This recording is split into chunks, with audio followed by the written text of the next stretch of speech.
Assalamualaikum warahmatullahi wabarakatuh. Melanjutkan materi kita mengenai spektroskopi inframerah atau infrared spektroskopi.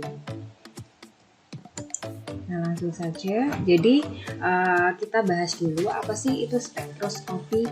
Nah, jadi spektroskopi adalah studi tentang interaksi antara energi cahaya dengan matahari. Nah, di sini jadi warna yang nampak itu merupakan fakta yang menjadi perhatian para ahli kimia organik. Di sini bahwa senyawa organik itu menyerap energi cahaya dan bergantung pada struktur senyawanya.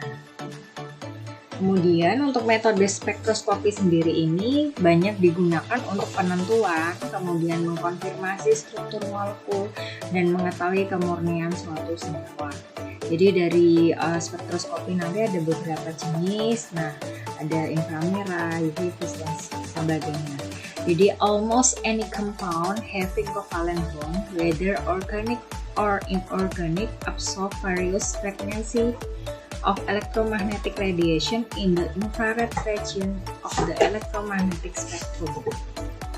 Jadi sebagian besar dari senyawa itu memiliki ikatan kovalen, baik yang merupakan senyawa organik maupun ya senyawa anorganik. Itu untuk senyawa-senyawa ini itu akan menyerap gelombang elektromagnetik atau radiasi elektromagnetik itu pada berbagai frekuensi. Nah, pada daerah inframerah dari spektrum elektromagnetik. Nah, this region lies at wavelengths longer than those associated with visible light, which range from approximately 400 to 800 nanometer. Jadi untuk daerahnya ini panjang gelombangnya itu relatif besar ya daripada daerah untuk cahaya tampak. Jadi untuk range-nya adalah sekitar 400 sampai 800 nanometer. Jadi kalau kita ingat kembali bahwa 1 nanometer itu setara dengan 10 pangkat min 9 meter. But lies at wavelengths shorter than those associated with microwaves, which are longer than 1 mm. Tetapi untuk daerahnya ini itu lebih kecil untuk range-nya ini daripada panjang gelombang mikro. Nah, jadi ini lebih panjang lagi, sekitar ini lebih dari 1 mm. And for chemical purpose, we are interested in the vibrational portion of the infrared region. It includes radiation with wavelength between 2,5 mm and 25 mm. Jadi untuk kepentingan ini ya, kepentingan mungkin analisis senyawa kimia dan sebagainya, kita nanti akan lebih difokuskan lagi ke vibrasi yang terjadi pada daerah inframerah. Nah ini yang termasuk ke dalam situ adalah radiasi dengan panjang gelombang antara 2,5 mm sampai dengan 25 mm, di mana ini bukan milimeter ya, maaf. Tadi untuk 1 mm ini adalah mikrometer. Jadi 1 mikrometer itu setara dengan 10 pangkat min 6 meter. Nah, jadi although the more technically correct unit for wavelength in the infrared region of the spectrum is the micrometer, you will often see the micron m used on infrared spectra. Nah, jadi kalau misalnya kita lihat kembali panjang gelombang pada daerah infrared itu adalah pada skala mikrometer, tetapi di sini biasanya kita gunakan istilah mikron atau disimbolkan dengan m pada daerah nanti pada spektrum inframerah. Nah, jadi untuk contoh energi yang dipancarkan dalam bentuk gelombang itu ada beberapa jenis gelombang, yaitu ada gelombang radio, ada ultraviolet, ada inframerah, kemudian ada gelombang sinar alfa. Nah, Kita ingat kembali untuk teori gelombangnya. Jadi ada beberapa istilah yang terkait dengan gelombang. Nah, ini merupakan bentuk gelombangnya adalah gelombang transversal ya. Untuk cahaya sendiri, untuk panjang gelombang. Nah, kita ingat kembali untuk istilah panjang gelombang atau lambda. Itu merupakan jarak antara puncak satu dengan puncak yang lainnya. Jadi kalau lambdanya itu berapa sih? Nah, ini kita bisa lihat di sini. Jadi jarak antara puncak satu dengan puncak lainnya. Nah, jadi ini ada dua gelombang. Kita lihat di sini untuk yang gelombang pertama yang ada di sebelah kiri, ini lambdanya panjang atau lambdanya panjang gelombangnya itu besar, tetapi ternyata energinya kecil. Sedangkan untuk yang gelombang kedua yang di sebelah kanan, ini lambdanya pendek atau kecil dan tetapi energinya besar. Nah, untuk pada satu gelombang itu ada istilah amplitudo sendiri. Amplitudo itu merupakan puncak tertinggi. Jadi kalau misalnya kita lihat pada gelombang itu, misalnya nanti digambarkan seperti ini. Oke, nah ini amplitudonya itu yang puncak tertinggi ya. Oke. Nah, kemudian ada frekuensi, kita lambangkan dengan V. Jadi ini adalah banyaknya gelombang lengkap yang melewati suatu fisik per detik atau kita sebut sebagai cycle per second. Nah, satuannya adalah hertz. Nah, ini jadi satu daur lengkap dari gelombang transversal ini. Kita lihat satu daur per detik itu merupakan frekuensi, kita berikan satuan hertz, atau misalnya satu daur itu dalam bentuk ini ya, kalau panjang gelombang berarti sentimeter satu. Nah, ini maaf, untuk satu daur per sentimeter ini kita kenal sebagai bilangan gelombang. Jadi untuk panjang gelombangnya ini, untuk lambda sendiri akan berbanding terbalik dengan frekuensi. Kita ingat rumusnya kembali, yaitu untuk lambda itu adalah C per V, di mana lambda adalah panjang gelombang dalam satuan cm, kemudian V-nya adalah frekuensi dalam satuan per detik atau hertz, kemudian untuk C-nya adalah kecepatan cahaya. Nah, kecepatan cahaya itu adalah 3 kali 10 pangkat 8 meter per second atau 3 kali 10 pangkat min 10 per second, cm per second. Nah, untuk bilangan gelombang sendiri ini merupakan kebalikan dari panjang gelombang, sehingga untuk mu-nya sendiri itu punya rumus per lambda.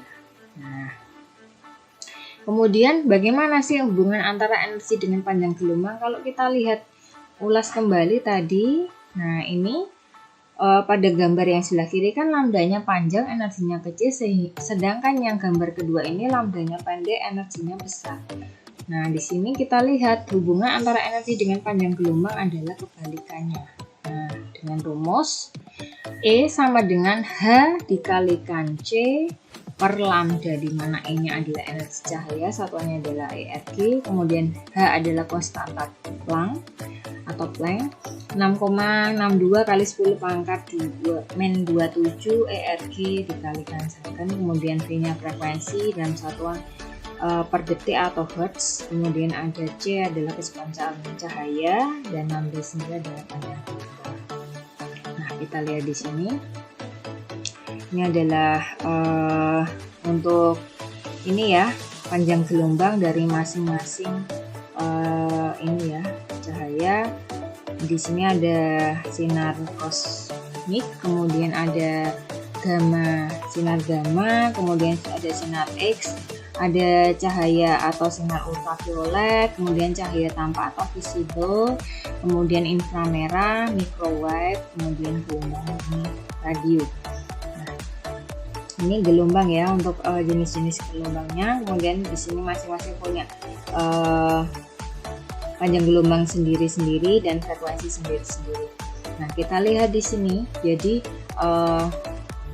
pada daerah UV vis ini kita lihat molekul itu dia akan mengalami electronic excitation. Jadi perpindahan elektron dari ini ya, dari subkulit dengan tingkat energi rendah ke tingkat energi yang lebih tinggi. Sedangkan pada daerah sinar X ini akan terjadi pemutusan ikatan dan terbentuk ion dari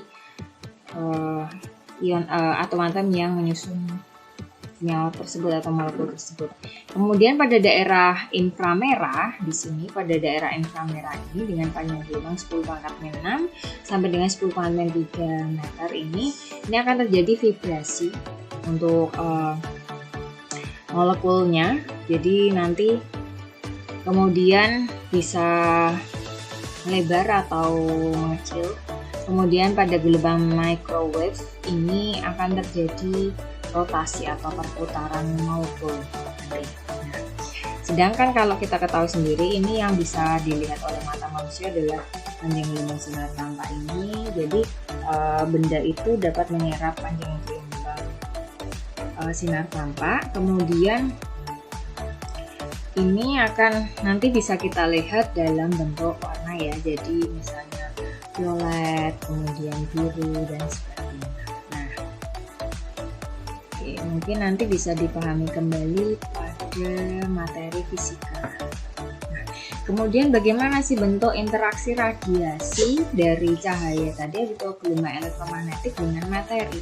Jadi ada beberapa, ada 4 ini ya. Jadi ketika gelombang elektromagnetik itu melewati materi tertentu atau senyawa-senyawa tertentu, dia bisa bentuk interaksinya ada 4. Yang pertama adalah absorpsi. Jadi gelombangnya itu akan diserap oleh ini ya, materi tersebut, kemudian sebagian kecil akan diteruskan. Sedangkan yang kedua adalah emisi, jadi akan dipancarkan. Kemudian ada refleksi, ini dipantulkan, dan scattering berarti akan disebar. Jadi akan melewati materi tersebut kemudian disebar. Untuk refleksi sendiri langsung dipantulkan oleh si materi tersebut. Jadi gelombang elektromagnetiknya akan langsung dipantulkan. Kemudian kita akan membahas mengenai absorpsi. Jadi jika berkas radiasi elektromagnetik ini dilewatkan pada sampel kimia, maka sebagian akan terabsorpsi seperti yang kita lihat tadi ya. Jadi sebagian kecil itu akan terabsorpsi, sebagian yang lain akan diteruskan.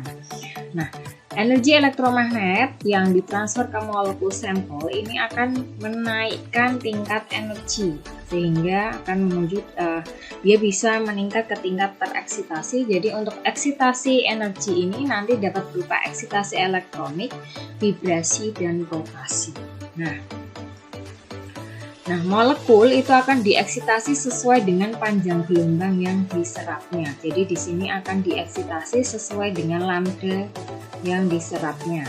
Nah, hampir semua gugus fungsi organik itu memiliki bilangan gelombang.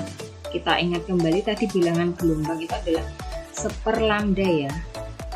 Nah, memiliki bilangan gelombang serapan khas di daerah tertentu. Nah, ini nanti akan menimbulkan, nanti kita bisa baca lewat spektrum dari hasil pengujian. Misalnya kita menggunakan spektroskopi UV vis atau IR atau NMR dan sebagainya.